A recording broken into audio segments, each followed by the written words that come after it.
Hi everyone, David with Assisted Living Directory, and welcome to our YouTube channel for another installment of our Ask the Expert video series.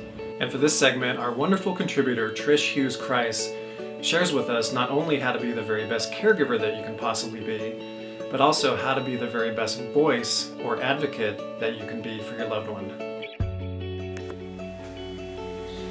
Hi, my name is Trish Hughes-Christ, and I run the website robertsister.com. I care for my brother Robert, sometimes my husband Richard, and this is another segment of the Assisted Living Directory Ask the Expert series. Today we are talking about how to be the best advocate that you can be. And as a caregiver, it is extremely important to be an advocate. Sometimes that is very difficult for us caregivers.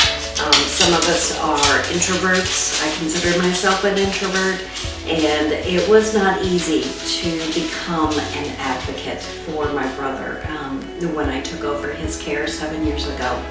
But it is extremely important, and as a caregiver, you're going to be faced with situations where advocacy is critical. So whether your caree lives with you or in assisted living or on their own, advocacy will serve you in all areas. So let's talk about a few tips in order to be the best advocate that you can be. No matter the situation of your caree, educate yourself on their illness or their disorder. Robert has intractable epilepsy. This means that he's had epilepsy his entire life. It has never been controlled. He's had surgeries, he's had medications, he's had numerous procedures, and I've had to get up to speed on all of those in the time that I've cared for him in order to be able to understand what we're dealing with, how to manage it, and what the future may hold. So the best way to become an advocate is to first educate yourself on whatever you're dealing with, and that you will feel a sense of control and a sense of power. It's very empowering to know what you are dealing with. So that's number one. Number two is ask questions. Don't be afraid to ask questions.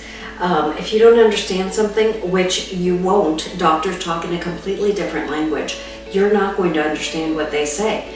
I don't understand what, a lot of times they will just start rattling off these medical terms, which I don't understand. I'm going to ask them a question about it. What do you mean? What does this mean for Robert? What does it mean in the future?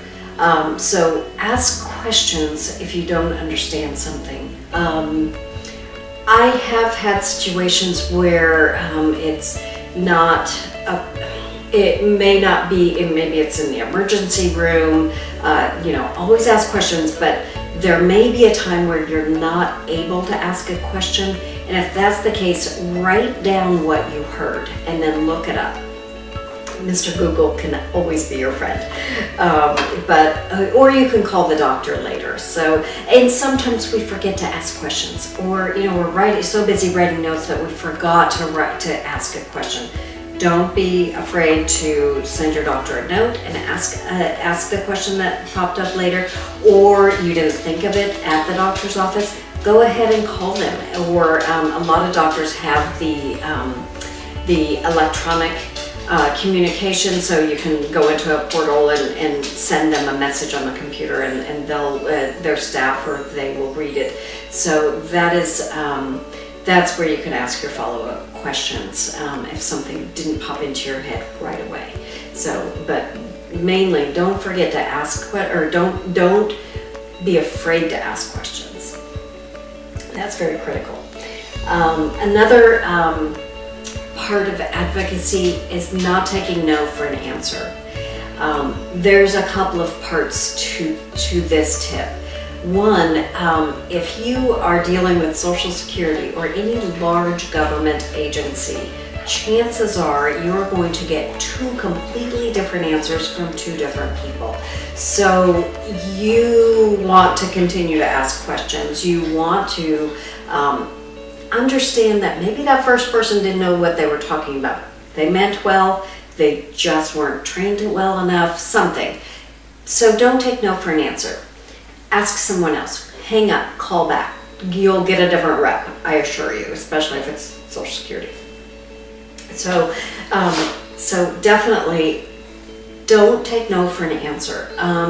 There may be situations at the care facility that you're not comfortable with, or you think that your caree should be getting some benefits that they're not getting, and someone is telling you no, that's not okay, or that's not allowed. Don't take no for an answer. Just push. Go to the higher level. Go to the director. Go to the charge nurse. Something. Go to the physician. There's always someone to go to. So the ombudsman, you may need to go there if there's a problem and you're not getting satisfaction. But definitely, until you're satisfied, don't take no for an answer. So I really would recommend that you just, it might make you feel a little uncomfortable to push. And I recommend that you go outside of that comfort zone. There are times that I'm uncomfortable pushing, but I know that it's going to be for the good of Robert in order to do that. So lastly, what I want to leave you with is believe in yourself.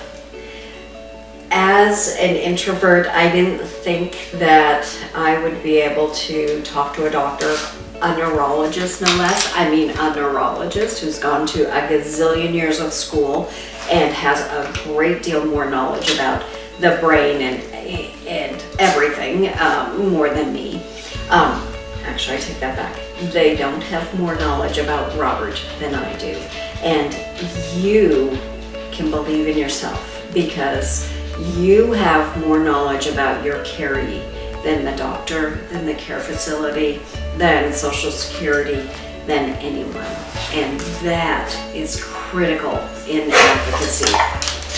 So thank you very much for listening to another installment of Assisted Living Directory Ask the Expert. I really appreciate you listening, and I hope that you will go out there and be the best advocate that you can be. Thank you very much. Bye-bye. All right, as always, thank you so much for watching. This video has been produced by Assisted Living Directory. Thanks again.